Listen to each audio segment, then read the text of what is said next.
ക്രിസ്തുവിൽ സ്നേഹമുള്ളവരെ, പരസ്നേഹ പ്രവർത്തികളുടെ സ്വർഗീയ മധ്യസ്ഥൻ എന്ന പേരിൽ അറിയപ്പെടുന്ന വിശുദ്ധ വിൻസെൻ്റ് പോളിൻ്റെ തിരുനാളായിട്ടാണ് തിരുസഭ മാതാവ് ഇന്ന് ആഘോഷിക്കുന്നത്.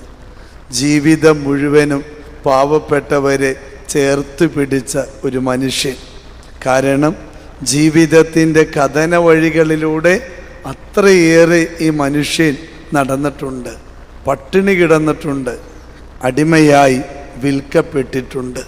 ഇപ്രകാരം ജീവിതത്തിൻ്റെ കൈപ്പേറിയ വഴികളിലൂടെ നടന്ന് ഈ മനുഷ്യൻ തിരിച്ചറിയുന്നുണ്ട് തൻ്റെ വൈദിക ജീവിതം എന്നുള്ളത് അവശത അനുഭവിക്കുന്ന മക്കളെ, പാവപ്പെട്ട മക്കളെ, അന്നത്തിനായി കേഴുന്ന മക്കൾക്ക് ആഹാരമായിട്ട് മാറുക, മരുന്നായിട്ട് മാറുക, ഇതാണ് അവൻ്റെ മുന്നിലെ ദൈവം എന്നുള്ള കാര്യം. അതുകൊണ്ട് ജീവിതം മുഴുവനും ഉപവിപ്രവർത്തനങ്ങൾക്കായിട്ട് മാറ്റിവെച്ച ഒരു ജീവിതമായിരുന്നു വിശുദ്ധ വിൻസെൻ്റ് പോളിൻ്റെ ജീവിതം. അത്രത്തോളം ഹൃദയം തുറന്ന് സ്നേഹിക്കുകയും കർത്താവിൻ്റെ കാരുണ്യത്തിൻ്റെ ഭൂമിയിലെ മുഖമായി മാറുകയും ചെയ്തപ്പോൾ നൂറ്റാണ്ടുകൾക്കിപ്പുറം 17-ാം നൂറ്റാണ്ടിൽ ജീവിച്ചിരുന്ന മനുഷ്യന് ഇന്ന് 400 വർഷങ്ങൾക്ക് ഇപ്പുറവും ഈ വിശുദ്ധൻ്റെ ഹൃദയം ഇങ്ങനെ അഴിയാതെ ഇരിക്കുന്നു എന്ന് പറയുമ്പോൾ ഒന്ന് ഓർത്തു നോക്കിയേ, എത്രത്തോളം കാരുണ്യം നിറഞ്ഞ ഒരു ഹൃദയമായിരുന്നു അതെന്ന്. ഏറ്റവും ആദ്യം ശരീരത്തിൽ അഴുകി തുടങ്ങുന്നത് ഹൃദയത്തിൻ്റെ വശങ്ങളാണ്. എന്നാൽ വർഷങ്ങൾ ഇത്രയേറെ പിന്നിട്ടിട്ടും അഴിയാതെ ഇരിക്കുന്ന വിശുദ്ധ വിൻസെൻ്റ് പോളിൻ്റെ ഹൃദയം നമ്മോടും പറഞ്ഞു തരുന്ന കാര്യം എന്താ?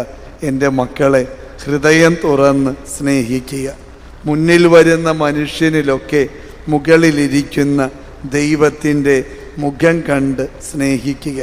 എല്ലാം ഇങ്ങോട്ട് കിട്ടണം എന്നുള്ള ചിന്ത വിട്ടുപേക്ഷിച്ച് അങ്ങോട്ട് കൊടുക്കുന്ന മനുഷ്യരായിട്ട് മാറുക. മക്കളെയൊക്കെ അത് പഠിപ്പിക്കണം, കൊടുക്കാൻ പഠിപ്പിക്കണം. അത് പാവപ്പെട്ടവർ നമ്മളുടെ വീട്ടിൽ അന്നത്തിനായി വരുമ്പോൾ മക്കളെ കൊണ്ട് കൊടുപ്പിക്കണം.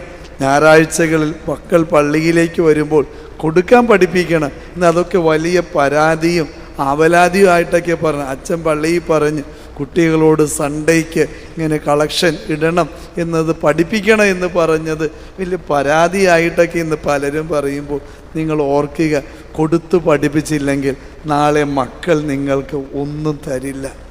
ഈ പറയപ്പെടുന്ന വിൻസെൻ്റ് പോൾ ഇപ്രകാരം ചെയ്യാൻ കാര്യം എന്താണ്? വിൻസെൻ്റ് പോളിൻ്റെ അപ്പനും അമ്മയും ചെറുപ്പം മുതലേ തൻ്റെ കൊച്ചിനെ കൊണ്ട് കൊടുത്തു പഠിപ്പിച്ചു എന്നുള്ളതാണ്.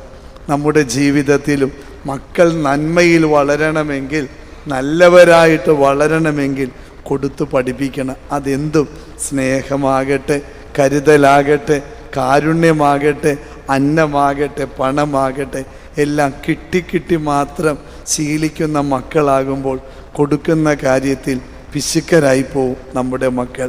കിട്ടുന്ന കാര്യത്തിൻ്റെ പ്രശ്നം എന്താ? അതിനൊക്കെ ഒരു എക്സ്പയറി ഡേറ്റ് ഉണ്ട്, അത് കഴിയുമ്പോൾ തീരും. ഒരു കളിപ്പാട്ടത്തിന് വേണ്ടി വാശി പിടിക്കുന്ന മക്കൾക്ക് കൊടുക്കും, എത്ര ദിവസത്തേക്ക് അതിന് വിലയുണ്ട്, അതിൻ്റെ കൈയും കാലും ഒടിയുന്നത് വരെ. ഒരു മൊബൈൽ ഫോൺ അല്ലെങ്കിൽ എന്ത് കാര്യമാകട്ടെ, മക്കൾക്ക് നിങ്ങൾ എന്ത് കൊടുത്താലും കൊടുക്കുന്നതിനൊക്കെ ഒരു എക്സ്പയറി ഡേറ്റ് ഉണ്ട്, അതോടുകൂടെ തീർന്നു പോകും. എന്നാൽ നിങ്ങളുടെ മക്കളെ കൊണ്ട് കൊടുപ്പിച്ച് ശീലിച്ച് നോക്ക്, അതിനൊരിക്കലും എക്സ്പയറി ഡേറ്റ് ഇല്ല. അത് വലിയ കൃപയുടെ പുണ്യമാണ്. അതുകൊണ്ട് ഈ വിശുദ്ധൻ നമ്മോട് പറഞ്ഞു തരുന്ന കാര്യം ഒരൊറ്റ കാര്യമുള്ളൂ: കിട്ടുന്നതിലല്ല സന്തോഷം, കൊടുക്കുന്നതിലാകണം മനസ്സിൻ്റെ, ഹൃദയത്തിൻ്റെ സന്തോഷം. അതിലേക്ക് വളരാൻ നമ്മൾ പഠിച്ചാൽ നമ്മുടെ ഹൃദയവും നൂറ്റാണ്ടുകൾക്കിപ്പുറവും അഴിയാതെ ഇരിക്കും.